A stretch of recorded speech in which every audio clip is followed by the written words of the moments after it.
नमस्कार, आपण पाहता रिपब्लिकन वार्ता सुपरफास्ट बातमीपत्र। चला तर जाणून घेऊया दिवसभरातील काही महत्त्वाच्या घडामोडी। दुर्दैवी मृत्यू, विहिरीत बुडून गवंडी कामगाराचा मृत्यू। हातकणंगले तालुक्यातील हेरले येथे एक हृदयद्रावक घटना घडली आहे। विहिरीत पोहायला गेलेल्या 33 वर्षीय विजय दुल्बा गावडे याचा पाण्यात बुडून दुर्दैवी मृत्यू झालाय। दुपारी 3च्या सुमारास ही घटना घडली असून सायंकाळी 6च्या दरम्यान इचलकरंजीच्या जीवनमुक्ती सेवा संस्थेच्या कार्यकर्त्यांनी मृतदेह बाहेर काढला। विजय गावडे मूळचा कर्नाटकातील असून 2 महिन्यापूर्वी हेरले गावात गवंडी कामासाठी आला होता। दुपारी भाचे वेदांत आणि आदित्य यांना घेऊन तो विहिरीत आंघोळीसाठी गेला। पोहण्यादरम्यान वेदांतला खांद्यावर घेऊन विहिरीच्या दुसऱ्या बाजूला पोहताना अचानक तो बुडू लागला। इतर मुलांनी वेदांतला बाहेर काढलं, मात्र विजयचा पाण्यात अंत झालाय। ग्रामस्थांनी आणि संस्थेच्या कार्यकर्त्यांनी केलेल्या प्रयत्नामुळे मृतदेह बाहेर काढण्यात यश आलं। मृतदेह पाहताच नातेवाईकांनी फोडलेला आंबरडा अंगावर काटा आणणारा होता। ही घटना हातकणंगले पोलीस ठाण्यात नोंदवण्यात आली असून संपूर्ण गावात हळहळ व्यक्त होतीये। पाहूया पुढील बातमी। सप्तशृंगी गडावर लाखो भाविकांची अलोट गर्दी, आग ओकणारा सूर्य तरीही हजारो भक्तांची पायपीट। सप्तशृंगी देवीच्या दर्शनासाठी शनिवारी लाखोंच्या संख्येने भाविक गडावर दाखल। खानदेशातून आलेल्या 2 लाखांहून अधिक भक्तांनी जयघोषात गड चढून भगवती चरणी नतमस्तक होऊन तासनतास रांगेत उभं राहत दर्शन घेतलं। 11 एप्रिल रोजी मध्यरात्री 12 वाजता कीर्तिध्वज विधिवत पूजनानंतर गडाच्या शिखरावर फडकवण्यात आला। ढोल ताशांच्या गजरात भक्तांची गर्दी उसळली। आजची चैत्र चतुर्दशी खानदेश वासियांसाठी विशेष। सकाळी देवीच्या अलंकारांची मिरवणूक व पंचामृत महापूजा विश्वस्त मनोजोत पाटील आणि डॉक्टर प्रशांत देवरे यांच्या उपस्थितीत पार पडली। गडावरील व्यवस्थाही उत्कृष्ट, संपूर्ण वातावरण भक्तिरसात चिंब। पाहूया पुढील बातमी। सुरगाणा तालुक्यात गोवंशाची कत्तल थांबव, 13 जनावरांची सुटका। सुरगाणा पोलीस ठाणे हद्दीत ग्राम विवपाडा येथे 13 गोवंश जनावरांना कत्तलीसाठी अमानुषरित्या बांधून ठेवण्यात आल्याची माहिती मिळताच पोलिसांनी धाड टाकली। पोलीस उपनिरीक्षक हर्षल भोळे आणि त्यांच्या पथकाने कारवाई करत घटनास्थळावरून विवेक सहारे, दिलीप सहारे, आबू आणि सरफराज शेख यांच्या विरुद्ध कायदेशीर कारवाई केली। या जनावरांची किंमत अंदाजे 1,12,000 रुपये असून सर्व जनावरांची सुरक्षित सुटका करण्यात आली आहे। ही कारवाई माननीय अप्पर पोलीस अधीक्षक आदित्य मिरखेलकर यांच्या आदेशानुसार करण्यात आली। पाहूया पुढील बातमी। वणी येथे परप्रांतीय टेलरचा तिघांवर कात्रीने हल्ला, एक गंभीर जखमी। वणी शहरात बाजारपेठेच्या परिसरात परप्रांतीय कपडे शिवणाऱ्या टेलरने 3 स्थानिक तरुणांवर कात्रीने हल्ला करून गंभीर जखमी केल्याची खळबळजनक घटना आज दुपारी घडली। वणी पोलिसांनी दिलेल्या माहितीनुसार पेठ तालुक्यातील तोंडवळ गावातील 3 तरुण कपडे खरेदीसाठी वणीतील पत्र्याच्या टपऱ्यांमध्ये गेले होते। आर्थिक व्यवहाराच्या कारणावरून त्यांनी टेलरशी वादावादी झाली। क्षणात संतप्त झालेल्या टेलरने हातातील कात्रीने हल्ला केला।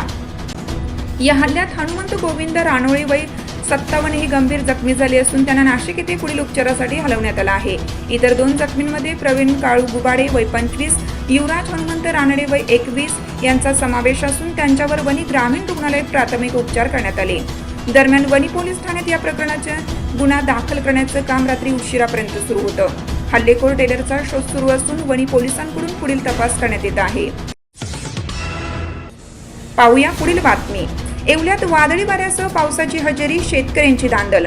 शनिवारी सायंकाळच्या 5च्या सुमारास येवला परिसरात अचानक वादळी वाऱ्यासह पावसाने जोरदार हजेरी लावली। उष्णतेने त्रस्त झालेल्या नागरिकांना या पावसाने तात्पुरता दिलासा दिला असला तरी शेतकऱ्यांच्या शेतीमालावर संकट कोसळले। वादळी वाऱ्यामुळे अनेक शेतकऱ्यांच्या काढलेल्या शेतीमालावर पावसाचं थेट संकट ओढावलं। शेतात पडलेले कांदे, गहू, हरभरा यासह माल झाकण्यासाठी शेतकऱ्यांची धावपळ उडाली। काही ठिकाणी आडोस्याचा अभाव असल्याने माल भिजण्याची शक्यता आहे। या अनपेक्षित पावसामुळे नुकसान किती झाले याचा अंदाज प्रशासनाकडून घेतला जात आहे। मात्र अनेक शेतकऱ्यांसाठी हे हवामान संकट घेऊनच आले आहे असं दिसून येत आहे। पाहूया पुढील बातमी। सातपूर हादरलं, अज्ञात मारेकऱ्यांकडून युवकाचा खून। नाशिक शहरात पुन्हा एकदा खुनाची खळबळजनक घटना घडली असून सातपूर परिसर हादरून गेलं। कार्बन नाका येथील आनंदछाया हाइट्स भागात 39 वर्षीय प्रकाश मधुकर सूर्यवंशी यांचा अज्ञात मारेकऱ्यांनी धारदार शस्त्राने वार करून निर्घुण खून केला आहे। ही घटना नेमकी कोणत्या कारणामुळे घडली आणि आरोपी कोण आहेत हे अद्याप स्पष्ट झालं नाही। सूर्यवंशी यांना 11 एप्रिल रोजी गंभीर अवस्थेत जिल्हा शासकीय रुग्णालयात दाखल करण्यात आलं होतं, मात्र उपचारादरम्यान त्यांचा मृत्यू झालाय।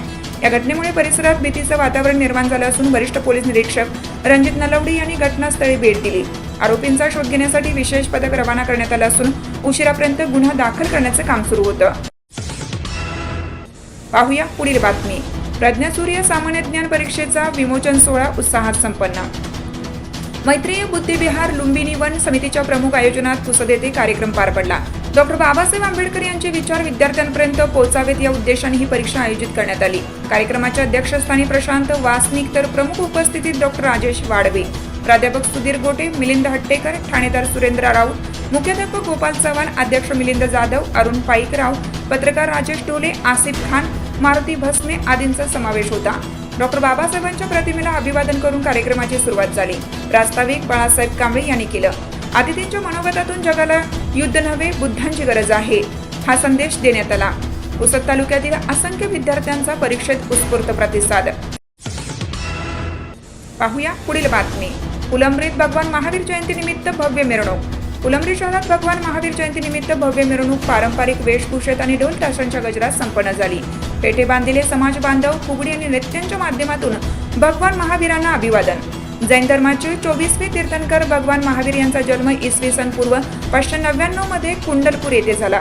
त्यांनी जगाला अहिंसेचा संदेश दिला आणि त्यागमय जीवन जगले. जयंतीनिमित्त निघालेल्या मिरवणुकीत आमदार अनुराधा चव्हाण, बाळासाहेब देशमुख, सुहास शिरसाट, राजेंद्र ठोंबरे, कल्याण चव्हाण, JP शेजवळ व इतर मान्यवरांसह संपूर्ण जैन समाज आणि ग्रामस्थ मोठ्या संख्येने उपस्थित होते.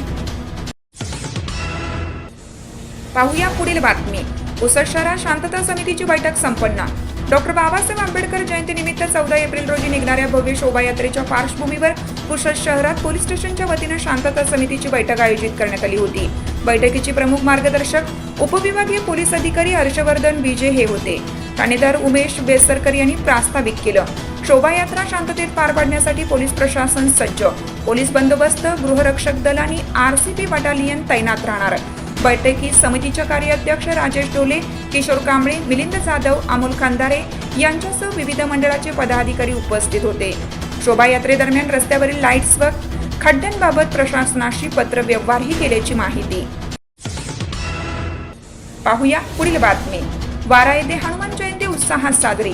केळापूर तालुक्यातील वारा गावात हनुमान जयंती मोठ्या श्रद्धा आणि उत्साहात साजरी.